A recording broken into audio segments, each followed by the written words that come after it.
7월 7일 수요일 새날을 맞이하며 여러분과 함께 말씀의 은혜를 나누게 되어 참으로 기쁘고 감사합니다. 저는 시카고 한인제일연합감리교회 김광태 목사입니다. 우리 함께 기도하겠습니다. 사랑과 은혜가 충만하신 하나님 아버지, 저희들을 향하여 놀라운 은혜를 베풀어 주시되 오늘 또 새 하루를 삶을 살 수 있도록 새날을 열어주시니 감사합니다.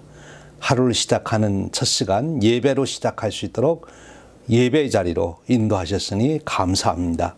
하나님, 이 시간 간절히 기도합니다. 오늘 또 우리에게 주신 하루를 가장 아름답고 귀하게 살기를 소원합니다.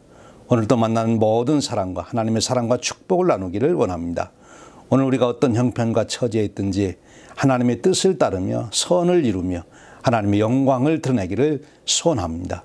하오니 이 아침 저희들에게 성령님 충만히 임하여 주시옵소서.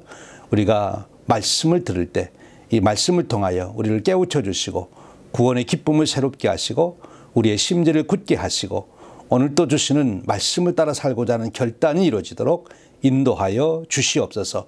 오늘 또 주시는 평강과 기쁨을 가지고 세상에 나아가 두려움 속에 있는 자들에게 빛된 사명 감당하며 의의 길로 인도하는 자들 되도록 이끌어 주옵소서.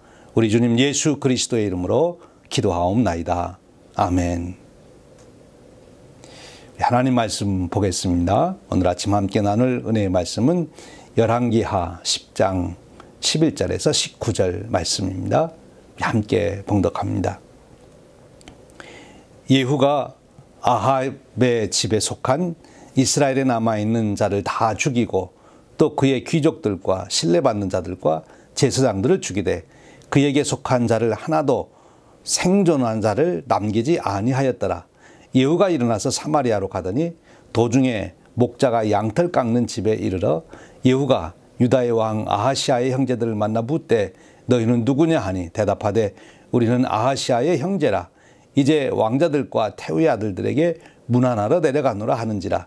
이르되 사로잡으라 하매 곧 사로잡아 목자가 양털 깎는 집 웅덩이 곁에서 죽이니 42명이 하나도 남지 아니하였더라. 예후가 거기에서 떠나가다가 자기를 맞으러 오는 네갑의 아들 여호나답을 만난지라. 그의 안부를 묻고 그에게 이르되 내 마음이 내 마음을 향하여 진실한과 같이 내 마음도 진실하냐 하니 여호나답이 대답하되 그러하니이다. 이르되 그러면 나와 손을 잡자. 손을 잡으니 예후가 끌어 병거에 올리며 이르되 나와 함께 가서 여호와를 위한 나의 열심을 보라 하고 이에 자기 병거를 태우고 사마리아에 이르러 거기에 남아있는 바 아합에게 속한 자들을 죽여 진멸하였으니 여호와께서 엘리야에게 이르신 말씀과 같이 되었더라. 예후가 뭇 백성을 모으고 그들에게 이르되 아합은 바알을 조금 섬겼으나 예후는 많이 섬기리라. 그러므로 내가 이제 큰 제사를 바알에게 드리고자 하노니 바알의 모든 선지자와 모든 섬기는 자와 모든 제사장들을 한 사람도 빠뜨리지 말고 불러 내게로 나오게 하라. 모든 오지 아니하는 자는 살려두지 아니하리라 하니 이는 예후가 바알 섬기는 자를 멸하라 하여 계책을 씁니다. 이 말씀은 살아계신 하나님께서 오늘 우리에게 주시는 은혜의 말씀입니다. 아멘. 오늘 우리가 읽은 말씀은 아합 가문의 멸문지화를 당하는 이야기가 소개되고 있습니다. 11절 말씀에 보면 예후가 아합의 집에 속한 이스라엘에 남아있는 자를 다 죽이고 또 그의 귀족들과 신뢰받는 자들과 제사장들을 죽이되 그에게 속한 자를 하나도 생존자를 남기지 아니하였더라. 아합의 가문만이 아니라 귀족들 그리고 아합에 속한 모든 자들 제사장들까지 다 남김없이 죽임을 당하는 숙청을 당하는 일이 소개되고 있습니다. 이 말씀을 읽으며 우리는 이런 생각을 갖습니다. 아합이 잘못한 것이 어떻게 그 귀족들이나 아니면 제사장들이나 아합에게 속했던 모든 사람이 이렇게 다 숙청을 당해야 합니까? 죽임을 당해야 합니까? 이 너무하지 않습니까? 그들에게는 무슨 죄가 있습니까? 이런 질문을 합니다만 오늘 여기서 우리는 꼭 생각할 것이 있습니다. 먼저는 아합에 대한 이야기지요.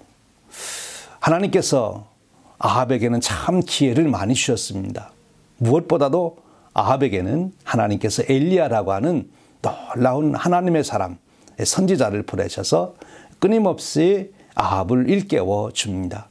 하나님의 놀라운 이적을 행함으로 하나님께서 살아계심을 드러내십니다. 그럼에도 불구하고 아합은 끝까지 강팍한 길로 가게 되지요. 22년 이상을 왕의 자리에 있었다고 하는 것은 놀라운 특권이고 축복이지 않습니까? 그리고 하나님께서 엘리야라고 하는 선자를 통해서 그와 같은 이적을 보이시고 말씀을 주신 것은 정말 하나님께서 아합을 사랑하신 것입니다. 아합을 쓰시고자 하셨던 것입니다. 그런데 아합은 끝까지 하나님의 말씀을 거역하고 하나님께로 돌아오질 않습니다. 회개하지를 않습니다. 그래서 그는 결국 멸망당하게 되는 것이지요. 자신만이 아니라 자신과 관련 있는 혈육, 그리고 자신과 함께 했던 모든 사람들이 죽임을 당하게 되는 것이지요. 참으로 안타까운 일입니다. 하나님께서 그토록 기회를 주셨는데 왜 그의 축복의 기회를 놓치고 이렇게 멸망의 길로 가게 됐느냐 하는 것이지요. 참으로 안타깝기 그지없습니다. 그러나 여러분, 오늘 우리는 생각해 봅니다. 나에게 하나님께서 엘리야와 같은 선자를 보내서 이적을 행하시고 그리고 말씀을 주시면 나는 회개해야 했을 것이다. 여러분 그리 생각하십니까?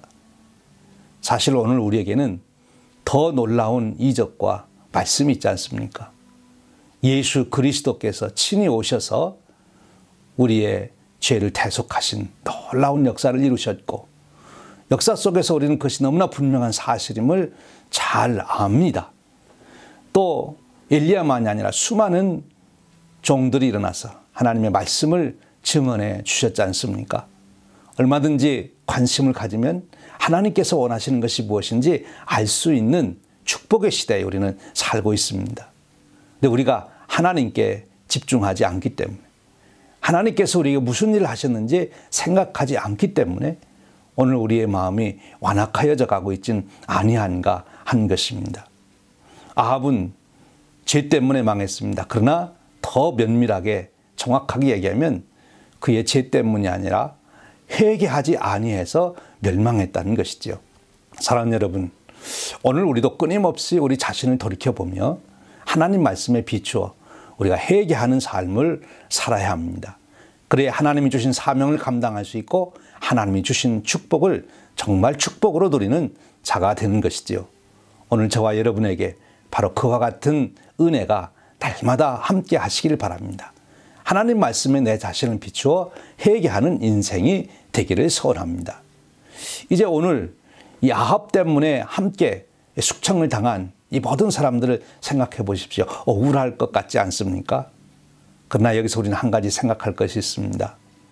아합 왕의 혈육이 되었다는 것은 아합 왕에게 누구보다도 하나님의 은혜를 증거할 수 있는, 즉 그 당시 엘리야를 통해서 일어나는 이적을 보면서 바로 아합 왕에게 진언을 할 수 있는, 충언을 할 수 있는 그런 관계에 있었다는 것입니다.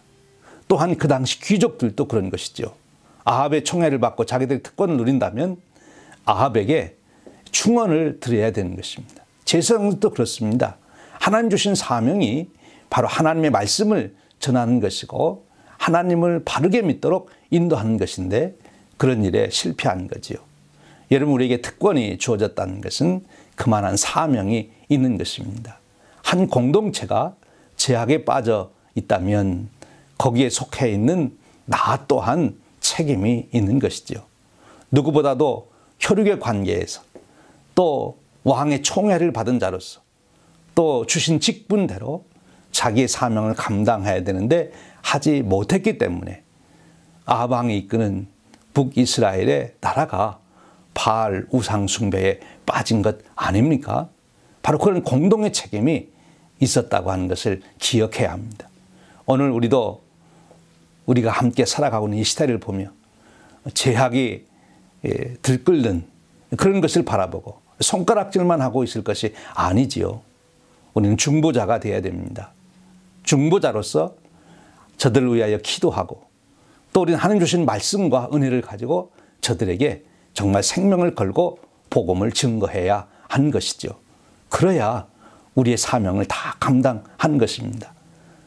나만 알고 있고 나만 은혜를 누리는 것이 아니라 오늘 내가 받은 바, 내가 깨달은 바 하나님의 말씀과 은혜를 증거하는 삶을 살 수 있기를 주님의 이름으로 축원드립니다. 이제 오늘 하나님께서 이렇게 아합의 가문을 멸하시고 또 심판하시는 과정 속에 쓰임받는 자가 나오지요. 바로 예후라고 하는 인물입니다. 그가 하나님의 사명을 따라서 정말 어려운 일을 하지 않습니까? 아합 왕의 그 모든 속한 자들을 다 멸하는 숙청 작업을 하는데 얼마나 열심히 하는지 모릅니다. 그는 스스로 고백하기를 자기가 얼마나 열심히 하는지 보여주겠다. 그렇게까지 말하고 있지 않습니까? 그렇습니다. 하나님의 사람은 열심히 있어야 합니다. 여호와를 향한 열심. 사랑하는 여러분, 오늘 저와 여러분에게도 주어진 사명을 위하여 열정을 갖는 그런 인생 되길 바랍니다. 열정이 없이는 이룰 수 있는 것이 없지요. 오늘 저와 여러분에게 하나님 맡겨주신 놀라운 사명이 있다면 그 사명을 우리 인생의 목적을 삼아 살아간다면 목적에 이끌려가는 인생으로 살아가는 열정이 오늘도 저와 여러분의 삶에 불타오르기를 축원드립니다. 열정이 있는 자가 뜻을 이루게 되는 것입니다. 오늘 여러분의 심령 속에 하나님의 열심으로 예후와 같이 가득 차 있는 그런 삶이 이루어지기를 주님의 이름으로 축원드립니다. 그런데 오늘 예후가 그와 같은 사명을 이루는데 혼자 하지 않고 여기 보니까 레갑의 아들 여호나답을 만나서 함께 동역하기를 원합니다. 하나님의 일을 하는 데는 혼자 하는 것이 아니라 동역해야 합니다. 당시 예후에게는 군사력과 정치력이 있었습니다. 개혁할 힘이 있는 거지요. 그런데 예후에게는 거룩함이 없습니다. 명분이 부족했다는 것이지요. 그런데 이 레갑의 아들 여호나답은 정말 존경을 받는 하나님의 말씀대로 그가 어려운 시대에 살아가던 바로 그런 인물입니다. 그러기에 의로운 명분이 그에게는 있었던 것이지요. 그래서 이 여호나답과 레갑이 함께 힘을 합하게 됩니다. 여호나답은 그런 의를 가지고 있기는 했지만 이 정치력이 없었잖아요. 그래서 이 예후와 여호나답이 함께 힘을 모으니까 하나님의 역사를 이루게 된 것입니다. 사랑하는 여러분, 오늘도 우리에게 주어진 사명을 감당할 때 나 혼자만 하는 것이 아니라 나와 함께 할 수 있는 동역자를 찾고 또 나를 동역자로 삼고자 하는 자들과 함께 힘을 모아서 하나님의 역사를 이뤄가는 축복의 삶이 되시기를 주님의 이름으로 축원합니다. 나 혼자가 아니라 나와 함께하는 자들이 있어야 한다고 하는 이 지혜를 오늘 또 살아가시기를 주님의 이름으로 축원드립니다. 오늘 이 예후는 바알을 섬기는 모든 자들을 멸하는 열심을 보여주는 것을 봅니다. 거기에 지혜도 있지 않습니까? 오늘 예후가 바로 바알 숭배자들을 다 척결하는 그런 열정과 지혜를 오늘 우리들도 우리의 삶 속에서 이룰 수 있기를 바랍니다. 오늘 이 시대에 우리가 어떤 것이 악인지 선인지를 분별하는 지혜와 또 악을 멸하고 선을 따르고자 하는 예후의 열정의 지혜가 오늘 저와 여러분의 삶에 충만하여 오늘도 하나님의 뜻을 이뤄가는 복된 하루가 되시기를 주님의 이름으로 축원드립니다. 오늘도 주님과 동행하며 승리하는 하루가 되시기를 축원합니다. 기도하겠습니다. 하나님 아버지, 감사합니다. 오늘 또 우리가 새날을 시작하는 첫 시간에 예배하며 하루를 시작하게 하시고 말씀을 묵상하며 하루를 시작하게 하시니 감사합니다. 오늘 주신 말씀의 은혜를 쫓아 그리고 교훈을 따라 오늘 또 우리가 하나님 주신 사명을 감당하는 자 되게 하여 주시옵소서. 하나님의 은혜를 헛되이 받지 않게 하시고 하나님이 주시는 은혜를 따라 하나님의 뜻을 이루어가는 하나님께 영광을 돌리는 삶을 이루게 하여 주시옵소서. 예후와 함께 하셨던 하나님, 오늘 우리와도 함께 하셔서 하나님의 뜻을 이루어갈 때 지혜와 힘과 동역자를 허락하시고 열정으로 그 일을 이루도록 이끌어 주옵소서. 오늘 우리의 삶 속에 주님과 동행하는 놀라운 평강으로 기쁨으로 채워 주시옵소서. 우리 주님 예수 그리스도의 이름으로 기도하옵나이다. 아멘. 오늘도 주님과 동행하시는 축복의 하루 되시기를 축원합니다.